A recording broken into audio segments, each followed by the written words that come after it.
चढ़ी के अट्टे जब पे पूछ ले तो हाल गे एने मुन्ने करावत मिस दे तो गाल गे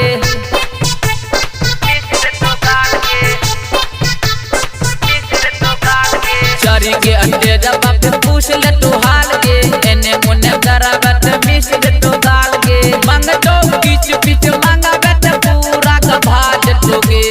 मंग तो किच पिच मांगा बेट पूरा गभाज टोगे ए जाजो जी के लइका मजा मार लटोगे ए जाजो जी के लइका मजा मार लटोगे ए जाजो जी के लइका मजा मार लटोगे ए जाजो जी के लइका मजा मार लटोगे हिरनी के चाल तोहर काला काला बाल हो तोहरा के देखी सब फेकटारे जाल हो